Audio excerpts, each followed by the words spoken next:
नमस्कार। प्रादेशिक समाचार के साथ मैं पूनम केरकेट्टा। पहले मुख्य समाचार। केंद्रीय वित्त मंत्री निर्मला सीतारमण ने प्रवासी कामगारों, किसानों, जनजातीय और अन्य वर्गों के लिए 9 कदमों की घोषणा की। केंद्रीय जनजातीय मंत्रालय और फेसबुक द्वारा गोल कार्यक्रम की शुरुआत। केंद्रीय मंत्री अर्जुन मुंडा ने कहा, युवाओं के बहुआयामी व्यक्तित्व के विकास को लेकर सरकार प्रतिबद्ध। पलामू, जमशेदपुर और कोडरमा से कोरोना के 9 नए मरीज मिले। राज्य में कोविड-19 संक्रमितों की संख्या बढ़कर 190। देवघर में 2 संक्रमित मरीज स्वस्थ होकर घर लौटे। और प्रवासी कामगारों को लेकर झारखंड पहुंची 4 स्पेशल ट्रेन। हटिया से श्रमिक स्पेशल ट्रेन जयपुर के लिए रवाना। और अब समाचार विस्तार से। केंद्रीय वित्त मंत्री निर्मला सीतारमण ने प्रधानमंत्री द्वारा हाल में घोषित 20 लाख करोड़ रुपए के आर्थिक पैकेज के सिलसिले में उठाए जाने वाले 9 कदमों की घोषणा की। आज नई दिल्ली में संवाददाताओं को संबोधित करते हुए उन्होंने बताया कि इन कदमों से प्रवासी मजदूरों, फेरी लगाने वालों, जनजातीय लोगों, छोटे व्यापारियों, छोटे किसानों और आवास निर्माण क्षेत्र में काम करने वाले श्रमिकों को फायदा होगा। इस मौके पर केंद्रीय राज्य मंत्री अनुराग ठाकुर ने बताया कि 3 करोड़ छोटे किसानों को कर्ज के भुगतान में रियायत दी जाएगी। कृषि के क्षेत्र में पिछले मार्च और अप्रैल महीने में 63 लाख ऋण मंजूर किए गए, जिसकी लगभग जो अमाउंट है वो 86,600 करोड़ रुपया है और इससे बल कृषि क्षेत्र को मिला है। कोऑपरेटिव बैंक और रीजनल रूरल बैंक को मार्च 2020 में नाबार्ड ने 29,500 करोड़ रुपया के रीफाइनेंस का प्रावधान किया है। ग्रामीण क्षेत्र में आधारभूत ढांचे के विकास के लिए 4200 करोड़ रुपए का सहयोग रूरल इंफ्रास्ट्रक्चर डेवलपमेंट फंड के माध्यम से राज्यों को मार्च में राशि उपलब्ध करवाई गई। इसके अलावा कृषि उत्पाद की खरीद के लिए 700 करोड़ रुपए की वर्किंग कैपिटल भी, कार्यशील पूंजी भी राज्यों को उपलब्ध करवाई गई है। झारखंड में उद्योग संघ और व्यवसायियों ने केंद्र सरकार द्वारा घोषित वित्तीय प्रोत्साहन पैकेज का स्वागत किया है। वी कैप के प्रबंध निदेशक विकास सहाय ने आज रांची में आकाशवाणी से विशेष बातचीत में कहा कि यह पैकेज लॉकडाउन से उत्पन्न स्थिति से देश की अर्थव्यवस्था को उबरने में मदद करेगा। 20 लाख करोड़ का पैकेज का जो अनाउंसमेंट है, ये इंडियन इकोनॉमी के लिए बूस्टर डोज है। ये पूरा पैकेज पूरे जीडीपी का 10% है। ये huge package. Power finance distribution company को 90,000 करोड़, एनबीएफसीज को 45,000 करोड़, जो माइक्रो फाइनेंस कंपनीज हैं उनको 30,000 करोड़। अभी कुछ दिन पहले पोस्ट कोविड और कुछ दिन पहले आरबीआई ने भी पैकेज का अनाउंसमेंट करा था लिक्विडिटी पंपिंग करने के लिए इकोनॉमी में, जिससे व्यवस्था अपनी स्मूथ बेसिस पे चल रही है। 3 लाख करोड़ का पैकेज एमएसएमईज को दिया गया, बिना कोलैटरल उनको लोन दिया जाएगा।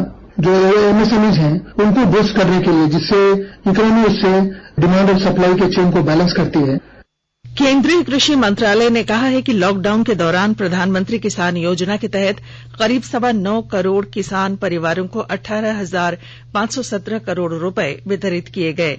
मंत्रालय ने कहा है कि 2020-21 के रबी मौसम के दौरान भारतीय खाद्य निगम के पास 277 लाख मीट्रिक टन से अधिक के गेहूं पहुंचे, जिससे 269 लाख मीट्रिक टन की खरीद की गई।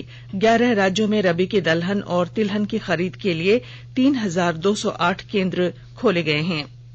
कोरोना बीमारी से निपटने के लिए और अधिक संसाधन उपलब्ध कराने के प्रयास के तहत राष्ट्रपति रामनाथ कोविंद ने मार्च का अपना वेतन पीएम केयर्स निधि में दान करने के बाद अब अपने पूरे साल के वेतन का 30% हिस्सा इस निधि में देने का फैसला किया है। हमारे संवाददाता ने खबर दी है कि राष्ट्रपति भवन कोविड-19 राहत उपायों के लिए और अधिक संसाधन उपलब्ध कराकर आत्मनिर्भर भारत आंदोलन में अपना योगदान करेगा। राज्य के स्वास्थ्य सचिव नितिन मदन कुलकर्णी और आपदा प्रबंधन विभाग के सचिव अमिताभ कौशल ने आज रांची में संवाददाता सम्मेलन में बताया कि रेड जोन से आने वाले सभी प्रवासी श्रमिकों को सरकारी क्वारंटीन में भेजा जाएगा। कुछ चिन्हित करे गए डिस्ट्रिक्ट, वहां से जो आएंगे उनको गवर्नमेंट क्वारंटाइन में रखा जाएगा और बाकी होम क्वारंटाइन में जाएंगे, जो एमएचए की गाइडलाइंस हैं। तो काफी डिटेल्ड एसओपी बनाया है।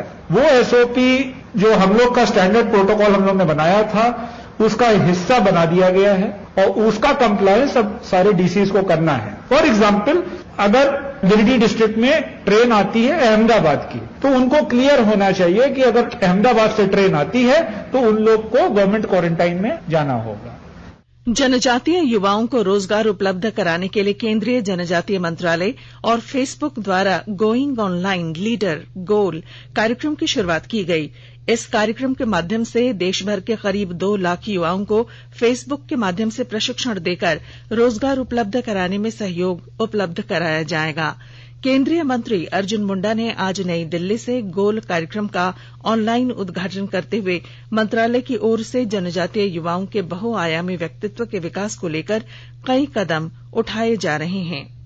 लॉकडाउन की अवधि में डिजिटल इंडिया की जो शक्ति है, उस शक्ति को हम एहसास करा सकते हैं। ये जो कार्यक्रम है गोइंग ऑनलाइन एज लीडर गोल कार्यक्रम, यह कार्यक्रम हमारा मंत्रालय ट्राइबल अफेयर्स और फेसबुक के तत्वाधान में डिजाइन किया गया है और एक महत्वाकांक्षी कार्यक्रम है। इस कार्यक्रम के माध्यम से हम बहुआयामी व्यक्तित्व का निर्माण करते हुए कैसे वो आगे बढ़े, मेंटोर और मेंटीज के रूप में इन दोनों के बीच में सेतु का काम करे, ब्रिज का काम करे।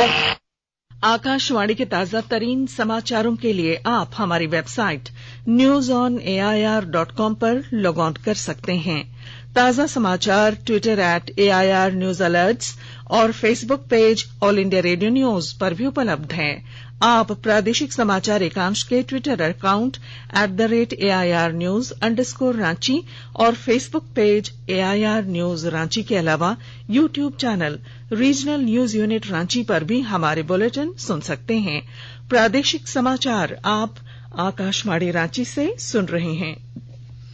राज्य में कोरोना संक्रमित मरीजों की संख्या में लगातार बढ़ोत्तरी हो रही है। पलामू, कोडरमा और जमशेदपुर में आज भी 9 नए कोविड-19 मरीजों की पहचान हुई। इनमें से 7 कोरोना संक्रमित पलामू जिले से मिले हैं, जबकि कोडरमा और पूर्वी सिंहभूम जिले से एक कोरोना संक्रमित मरीज की पुष्टि हुई है। साथ ही झारखंड में कोरोना संक्रमित मरीजों की संख्या 190 हो गई है। पलामू के उपायुक्त डॉ शांतनु अग्रहरि ने बताया कि जिले में कोरोना संक्रमित आज जिन मरीजों की पहचान हुई वे सभी प्रवासी श्रमिक गुजरात के सूरत से लौटे थे। उपायुक्त ने बताया कि पलामू पहुंचते ही इन सभी मरीजों को क्वारंटीन केंद्र में रखा गया था और रिपोर्ट पॉजिटिव आने के बाद अब इन मरीजों को क्वारंटीन केंद्र में कोविड-19 डेडिकेटेड अस्पताल में शिफ्ट किया जा रहा है। इधर कोडरमा जिले के चंदवारा प्रखंड में एक कोरोना संक्रमित मामले की पुष्टि हुई है। जानकारी के मुताबिक कोरोना संक्रमित व्यक्ति पिछले दिनों कोलकाता से आया था और सर्दी खांसी की शिकायत के बाद उसने खुद जाकर अपना सैंपल दिया था। सैंपल जांच में पॉजिटिव आई है। इधर देवघर जिला अंतर्गत कोरोना संक्रमित दोनों मरीजों की तीसरी जांच रिपोर्ट नेगेटिव आने के बाद दूसरी सभी रिपोर्ट भी बिल्कुल सामान्य पाई गई है। इसके बाद आज दोनों मरीजों को संक्रमण मुक्त होने का प्रमाण पत्र दिया गया, जिसके बाद दोनों मरीजों को अस्पताल से छुट्टी दे दी गई और अब ये बिल्कुल स्वस्थ हैं। स्वास्थ्य और परिवार कल्याण मंत्रालय ने लोगों को सलाह दी है कि वे नोवेल कोरोना वायरस से अपने को सुरक्षित रखने के लिए सभी बुनियादी एहतियाती उपायों का पालन करें और सामाजिक दूरी बनाए रखें। एक रिपोर्ट। सरकार ने कहा है कि आवश्यक वस्तुओं की पर्याप्त आपूर्ति जारी है और लोगों को चिंता करने की कोई जरूरत नहीं है। लोगों को सलाह दी जाती है कि वे आवश्यक वस्तुओं और चिकित्सा सामानों की खरीदारी करते समय धैर्य रखें और शांत रहें। आवश्यक वस्तुओं को खरीदने के लिए बार बार बाहर निकलने से बचें। साथ ही लोगों से हाथ मिलाने और गले लगने से भी बचना चाहिए। बाजार, मेडिकल स्टोर और अस्पतालों में लोग कम से कम 1 मीटर की दूरी बनाए रखें। घर पर गैर जरूरी सामाजिक समारोह से बचा जाना चाहिए और घर पर मेहमानों को नहीं बुलाना चाहिए। लोगों को अपनी आंख, नाक और मुंह छूने से बचना चाहिए और लगातार हाथ साफ करते रहना चाहिए। हाथ को दोनों तरफ से कम 20 सेकंड तक रगड़कर धोना चाहिए। यदि कोई व्यक्ति खांसी या बुखार से पीड़ित है तो वह दूसरों के संपर्क में आने से बचे और डॉक्टर से तुरंत परामर्श ले। स्वास्थ्य मंत्रालय ने कोरोना वायरस के बारे में जानकारी के लिए एक टोल फ्री नंबर 1075 जारी किया है। इधर राज्य सरकार की ओर से भी कई दिशा निर्देश जारी किए गए हैं। इस सिलसिले में सरकार ने हेल्पलाइन नंबर 181 जारी किया है। सरकार ने कहा है कि कोरोना वायरस से संदिग्ध तौर पर संक्रमित कोई व्यक्ति पाया जाता है तो इसकी सूचना 0651 जो रांची का कोड है और टेलीफोन नंबर 2261-000 तथा 2261-002 के अलावा फैक्स नंबर 2261-856 और मोबाइल नंबर 9955837428 पर दी जा सकती है।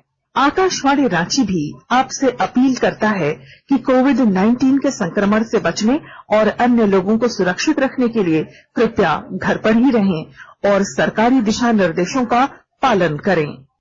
लॉकडाउन के बीच देश भर के विभिन्न हिस्सों में फंसे प्रवासी कामगारों, विद्यार्थियों और अन्य नागरिकों के झारखंड वापसी का सिलसिला निरंतर जारी है। वहीं झारखंड के विभिन्न हिस्सों से प्रवासी श्रमिकों की संबंधित राज्यों में वापसी भी आज से शुरू हो गई। रांची के हटिया स्टेशन से प्रवासी कामगारों को लेकर आज श्रमिक स्पेशल ट्रेन राजस्थान के जयपुर के लिए रवाना हुई। इससे पहले आज सुबह बेंगलुरु से करीब 1200 श्रमिकों को लेकर स्पेशल ट्रेन हटिया स्टेशन पहुंची। घर वापसी पर श्रमिकों के चेहरे पर खुशी दिखी और सरकार तथा रेलवे के प्रति उन्होंने आभार जताया। प्रमोद सिंह। कहाँ से आए हैं? कानपुर से। कहाँ जाना आपको? पीछे जाना। कितना दिन रहे थे वहाँ? कानपुर में 4 महीने रहे। तो आपको अभी मतलब रांची आकर कैसा लग रहा है? रांची आकर अच्छा लग रहा है। क्या करते थे? फैक्ट्री में काम करते थे, मजदूर आदमी। सरकार जो सुविधा दिया उसका प्रति सरकार को धन्यवाद कहना चाहते। 13 महीने बाद आया। यहाँ व्यवस्था अच्छा है, सैनिटाइज किया जा रहा है, ट्रेनिंग किया जा रहा है, बड़ा अच्छा लग रहा है। घर आ गए हैं क्योंकि वहाँ पे प्रॉब्लम भी हो। इधर नई दिल्ली से चली राजधानी स्पेशल ट्रेन आज सुबह 10 बजे रांची पहुंची और आज शाम यह ट्रेन यात्रियों को लेकर रांची स्टेशन से नई दिल्ली के लिए रवाना हुई। दूसरी ओर राज्य के अन्य जिलों में भी प्रवासी श्रमिकों को लेकर विशेष रेलगाड़ियों के पहुंचने का सिलसिला जारी रहा। कोयम्बटूर से 14 से 64 यात्रियों को लेकर स्पेशल ट्रेन देवघर जिले के जसीडीह स्टेशन पहुंची, जबकि तेलंगाना से 1602 प्रवासी श्रमिक लेकर एक स्पेशल ट्रेन कोडरमा पहुंची। इसके अलावा नागपुर से 1392 यात्रियों को लेकर श्रमिक स्पेशल ट्रेन आज डाल्टनगंज पहुंची है। वहीं रात 8:30 बजे रत्नागिरी से लगभग 100 यात्रियों को लेकर श्रमिक स्पेशल ट्रेन रात करीब 8:30 बजे कोडरमा स्टेशन पहुंचेगी। और अब संक्षिप्त खबरें। राज्य सरकार ने भारतीय प्रशासनिक सेवा के 11 अधिकारियों का स्थानांतरण और पदस्थापन किया है। योजना सह वित्त विभाग के अपर मुख्य सचिव के खंडेलवाल को विकास आयुक्त बनाया गया है और उन्हें अपने कार्यों के साथ सदस्य राजस्व पार्षद का भी अतिरिक्त प्रभार सौंपा गया है। बोकारो जिले के पिंडराजोरा थाना क्षेत्र में आज नहाने के क्रम में तालाब में डूबने से 2 बच्चों की मौत हो गई। पश्चिमी सिंहभूम के जगन्नाथपुर थाना क्षेत्र में औषधि नियंत्रण विभाग और पुलिस द्वारा संयुक्त दल की छापेमारी कर 21 पेटी प्रतिबंधित सिरप जब्त की गई। इस मामले में एक व्यक्ति को गिरफ्तार कर जेल भेज दिया गया है। भारतीय तीरंदाजी संघ के राष्ट्रीय अध्यक्ष और केंद्रीय मंत्री अर्जुन मुंडा ने आज संघ के पदाधिकारियों के साथ वीडियो कॉन्फ्रेंसिंग के माध्यम से बैठक की। उन्होंने राष्ट्रीय और अंतर्राष्ट्रीय स्तर पर होने वाली तीरंदाजी प्रतियोगिताओं की जानकारी ली। श्री मुंडा संघ के पदाधिकारियों को उन्होंने बताया कि संभवतः इस सप्ताह के अंत तक प्रतियोगिताओं के कैलेंडर जारी कर दिए जाएंगे। बैठक में उन्होंने संघ के पदाधिकारियों से महीने में 2 बार वीडियो कॉन्फ्रेंसिंग करने का आग्रह किया। उन्होंने कहा कि टोक्यो ओलंपिक के लिए राष्ट्रीय स्तर पर खिलाड़ियों की चयन प्रक्रिया और उनके अभ्यास के लिए भी जल्द ही कार्य शुरू कर दिए जाएंगे। और अब बुलेटिन के आखिर में मुख्य समाचार एक बार फिर। केंद्रीय वित्त मंत्री निर्मला सीतारमण ने प्रवासी कामगारों, किसानों, जनजातीय और अन्य वर्गों के लिए 9 कदमों की घोषणा की। केंद्रीय जनजातीय मंत्रालय और फेसबुक द्वारा गोल कार्यक्रम की शुरुआत। केंद्रीय मंत्री अर्जुन मुंडा ने कहा, युवाओं के बहुआयामी व्यक्तित्व के विकास को लेकर सरकार प्रतिबद्ध। पलामू, जमशेदपुर और कोडरमा से कोरोना के 9 नए मरीज मिले। राज्य में कोविड-19 संक्रमितों की संख्या बढ़कर 190। देवघर में 2 संक्रमित मरीज स्वस्थ होकर घर लौटे। और प्रवासी कामगारों को लेकर झारखंड पहुंची 4 स्पेशल ट्रेन। हटिया से श्रमिक स्पेशल ट्रेन जयपुर के लिए रवाना। और इसके साथ ही आकाशवाणी रांची से प्रादेशिक समाचार का ये बुलेटिन समाप्त हुआ। नमस्कार।